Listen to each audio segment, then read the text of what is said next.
지난 시간에 이은 아브라함과 독자 이삭에 관한 내용이 계속해서 이어집니다.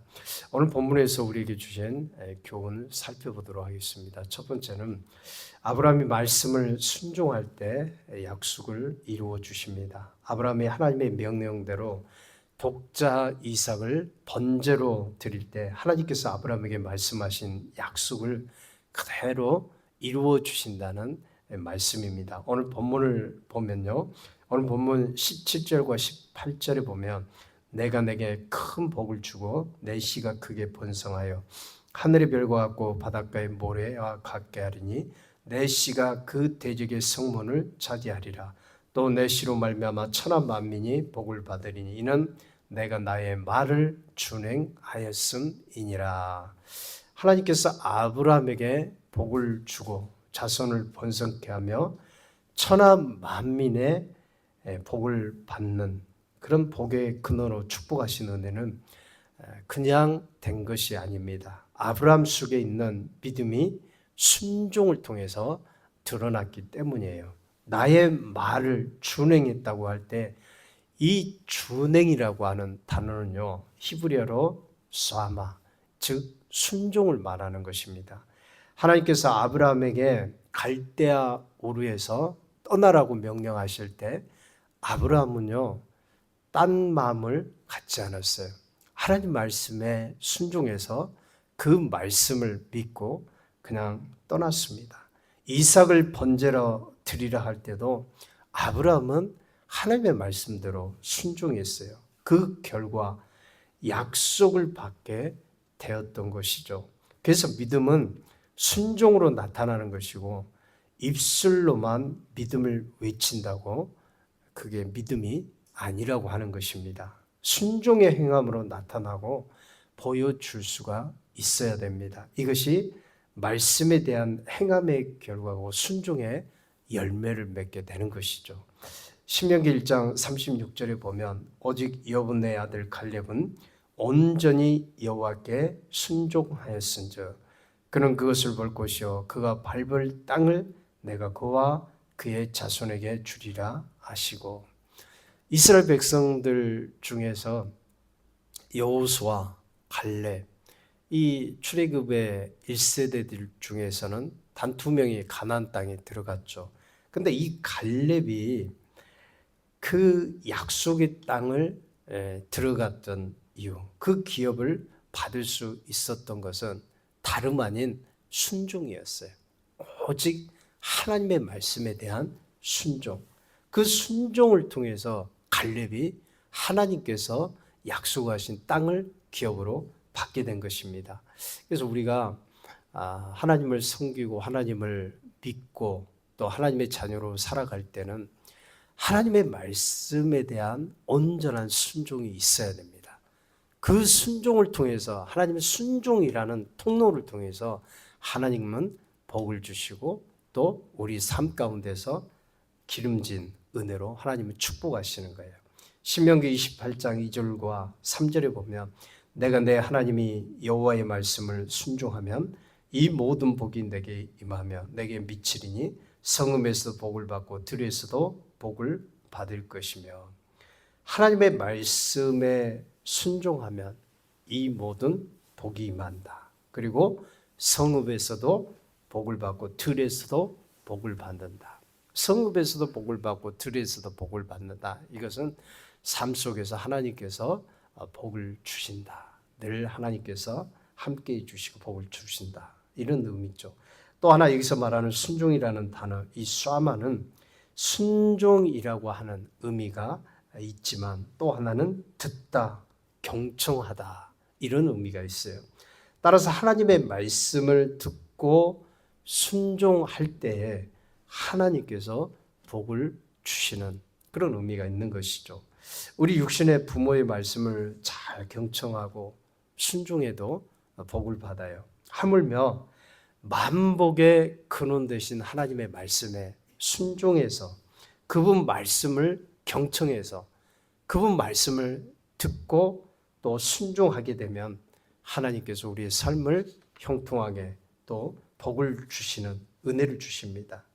그래서 우리가 하나님을 믿고 하나님을 말씀을 의지해서 산다고 할 때는 하나님의 우리에게 주신 그 말씀을 잘 경청하는 이 믿음, 그게 필요하죠. 그럼으로써 또 말씀을 듣고 행하는 것, 순종이 필요합니다. 따라서 믿음이라고 하는 것은요, 하나님의 말씀을 듣는 데서부터, 그 듣는 데서부터 순종으로 나아가는 것이죠. 순종과 하나를 이루는 요소인 것을 알게 돼요. 따라서 믿음이 있다고 하는 것은 듣고 그걸로 끝나는 것이 아니라 순종을 통해서 나타나는 것입니다. 그것이 진짜 믿음이에요.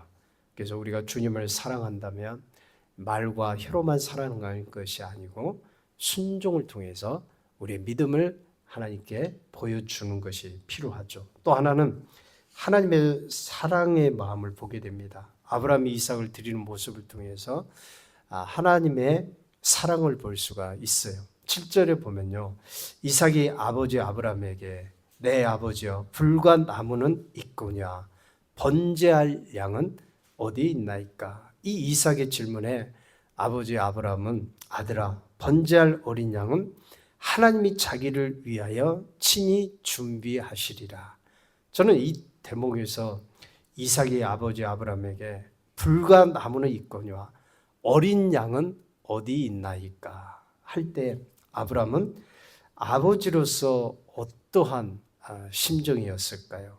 자식을 번제로 드리는 심정, 짐승들처럼 자식을 쪼개서 각을 떠서 제사를 드리라는 그 심정이 어떠했을까요? 참 괴롭고 힘들고 슬픈 그런 심정이 아니었을까. 그런데 이 장면을 자세히 묵상해 보면 하나님의 마음이 느껴지게 되는 것이죠. 하나님께서 우리를 구원하시려고 그 아들 하나밖에 없는 독생자 예수 그리스도를 십자가의 희생 제물로 드렸던 그 마음을 한번 생각을 해보세요. 어떤 마음이 느껴지십니까? 하나님의 마음을 살펴보면 그만큼 십자가의 독생자 예수 그리스도를 드릴 만큼 우리를 사랑하시는 그 사랑, 놀라운 사랑을 우리가 깨닫게 됩니다. 우리를 향한 하나님의 사랑이 크지 않고서 어떻게 하나밖에 없는 독생자 예수 그리스도를 십자가에 제물로 내어줄 수가 있겠어요? 우리를 지극히 사랑하시는 그 하나님의 사랑, 그 놀라운 사랑 때문이에요.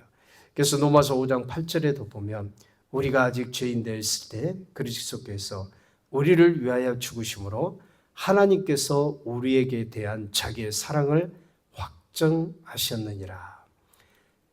하나님의 독생자 예수 그리스도를 십자가에 내어주신 그 사랑을 통해서 하나님이 우리를 사랑하시는 그 사랑을 확증히 보여주신 것이에요. 로마서 8장 32절에 보면 자기 아들을 아끼지 아니하시고 우리 모든 사람을 위하여 내어주시니가 어찌 그 아들과 함께 모든 것을 우리에게 은사로 주지 아니하시겠느냐.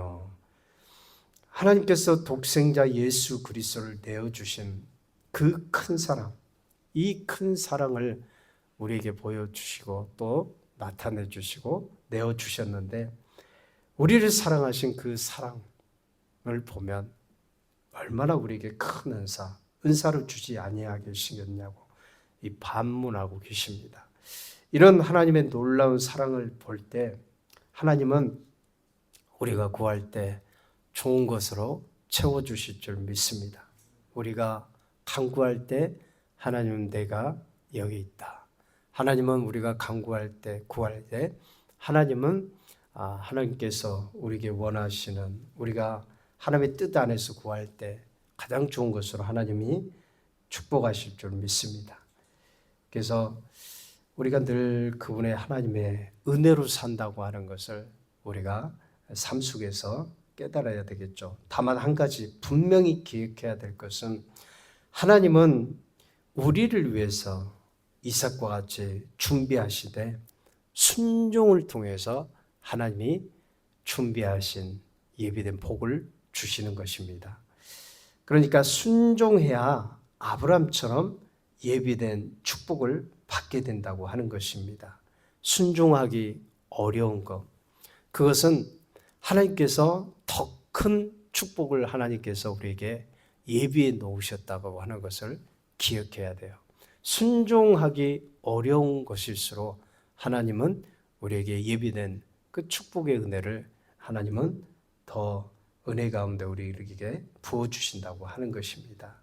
여러분, 그렇기 때문에 우리는 순종으로 늘 하나님께 나아가는 믿음이 필요해요. 또 하나는 이삭의 순종을 볼 수 있죠. 아브라함이 이삭을 데리고 모리아산에 올라갈 때 이삭 또한 그 마음이 굉장히 무거웠을 거예요. 막상 번제단 위에 자신이 묶여지고 제물이 된다고 할 때 그 마음이, 이삭의 마음이 어떤 마음이었겠어요?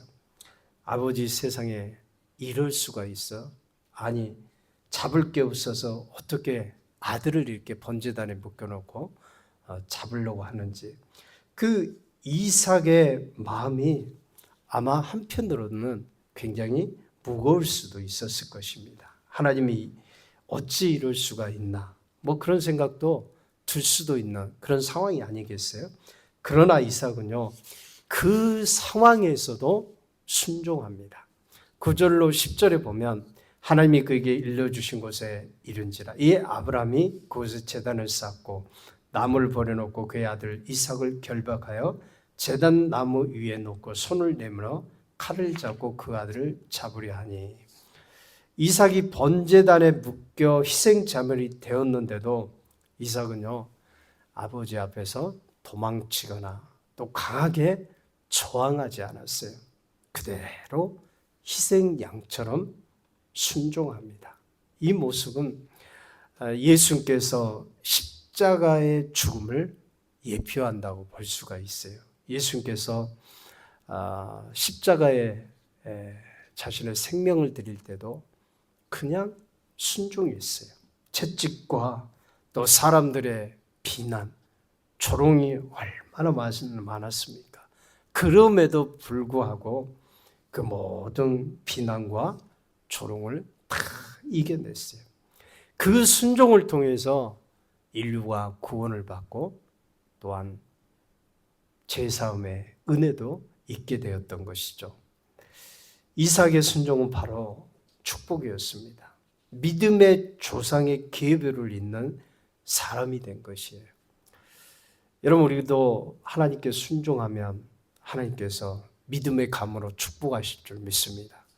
순종을 통해서 하나님이 믿음의 감으로 만들어 주시는 거예요. 순종을 통해서 하나님께서 우리를 믿음의 사람으로 인도하시고 축복하시는 거예요. 또 이삭은 어떤 축복을 받았나요? 성경 창세기 26장 12절로 13절에 보면요, 이삭이 그 땅에서 농사하여 그의 100배나 얻었고 여호와께 복을 주심으로 그 사람이 창대하고 왕성하여 마침내 거부가 되어. 이삭은 순종의 사람이에요.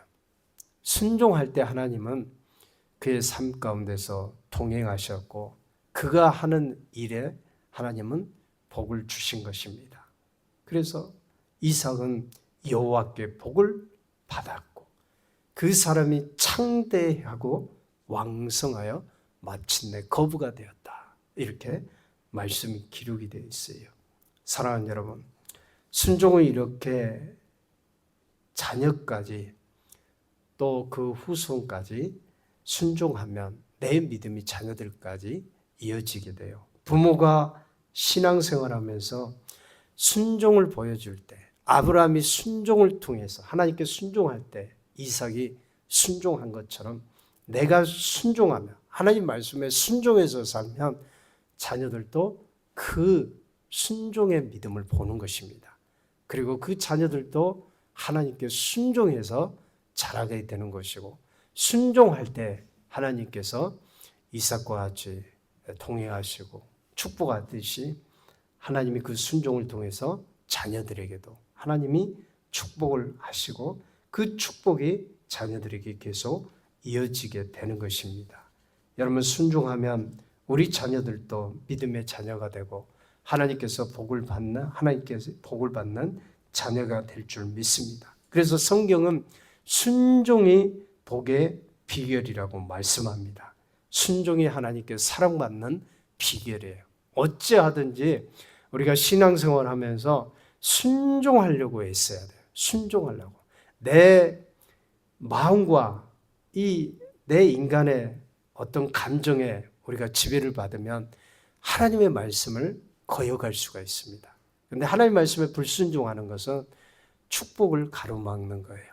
그러나 하나님의 말씀에 철저히 순종하게 되면 하나님께 사랑받는 자녀가 되고 축복의 사람이 되는 거예요. 그래서 신명기 30장 9절에도 보면 내가 내 하나님 여호와의 말씀을 순종하여 이 율법책에 기록된 그 명령과 규례를 지키고 내 마음을 다하며 성품을 다하여 여호와 내 하나님께 돌아오면 내 하나님 여호와께서 내 손으로 하는 모든 일과 내 몸의 소생과 내 육축의 새끼와 내 토지 소산을 많게 하시고 내게 복을 주시되 곧 여호와께서 내 열조를 기뻐하신 것 같이 너를 다시 기뻐하사 내게 복을 주시리라. 순종하면 바로 하나님께서 복을 주시겠다.